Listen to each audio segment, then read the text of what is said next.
Hey everyone, it's Mike Andes, landscapebusinesscourse.com, and today I'm going to tell you about one of the lowest moments in my professional career when I thought I was going to close my business, when I thought I was going to get sued, and when I thought I really questioned and doubted all the decisions I had made in starting Augusta Lawn Care.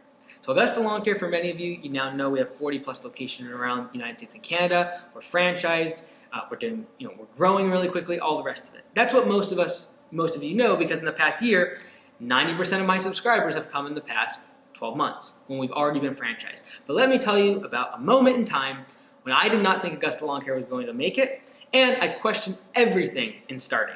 So what happened is I was 18 years old. I had just dropped out of medical school and the application process for going to my MD after getting my bachelor's degree. I started in college when I was really young, 13 years old. Everyone thought I was going to become this young doctor, all the rest of it. But at 18 years old, I said, you know what, instead of going and getting my MD, I'm going to go start my lawn care business.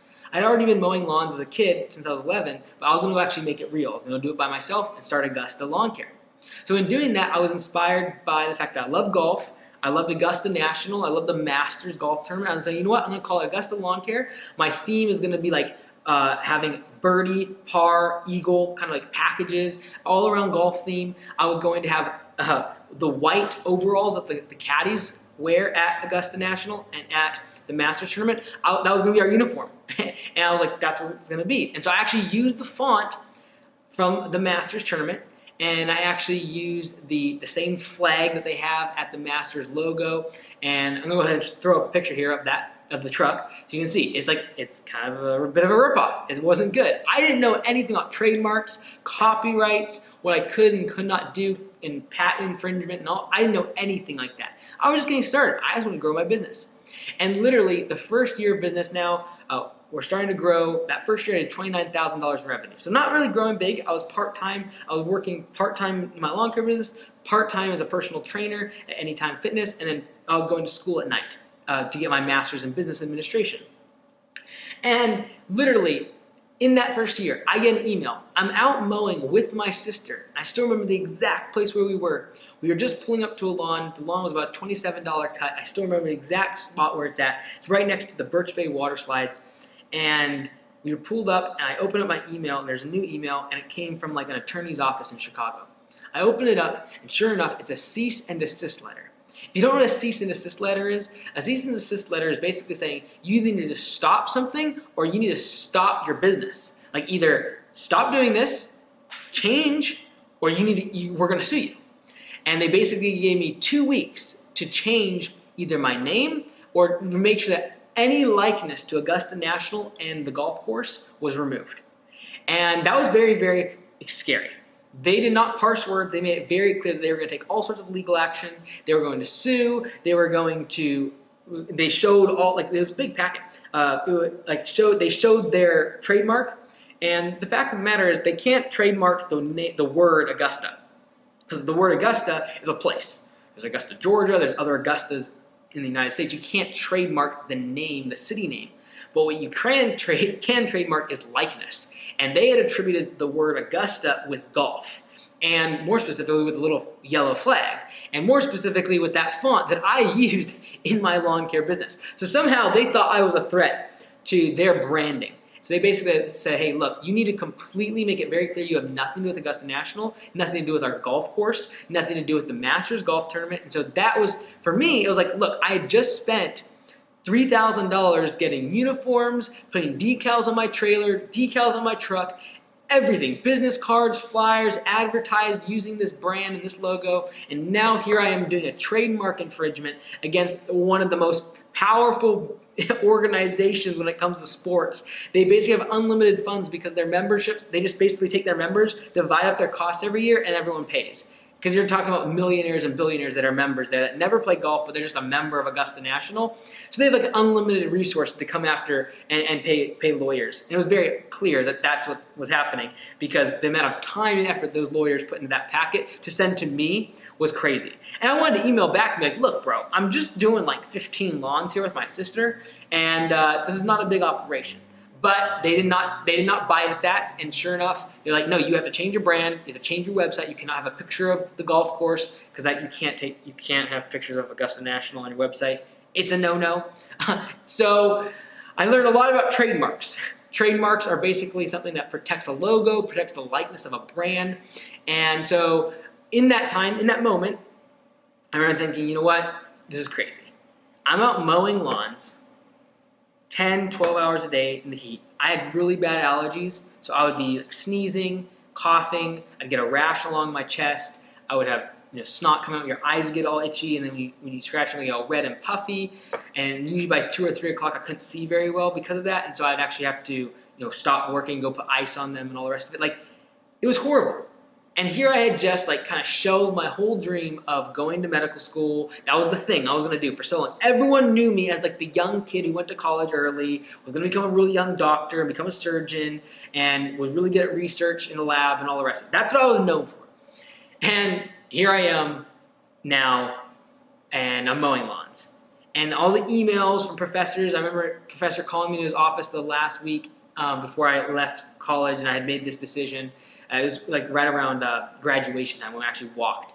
And he called me in the office and basically told me, you made a horrible decision. You need to think long term. You need to think about what you can do for society, humanity and society and healthcare and medicine. And that was a lot of pressure. But I knew that I couldn't be in that system forever with the insurance and bureaucracy and stay in one thing for 40 years. I was an entrepreneur at heart. I wanted to go scratch other itches. I wanted to grow. I wanted to build. I didn't want to have red tape and insurance and bureaucracy and the medical system and pharmaceutical industry telling you what to do. So anyways, in that moment though, you question a lot. Here now, I'm just getting started.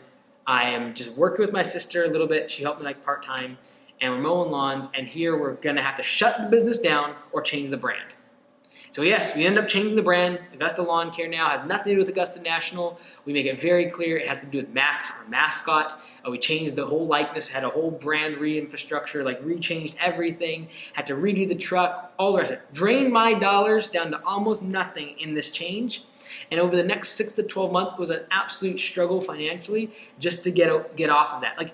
When you're a kid, when I was at $4,000 or $5,000 to kind of switch everything out, change the website, change the uniforms, change the logo, take all the decals I just put on my trucks and trailers off.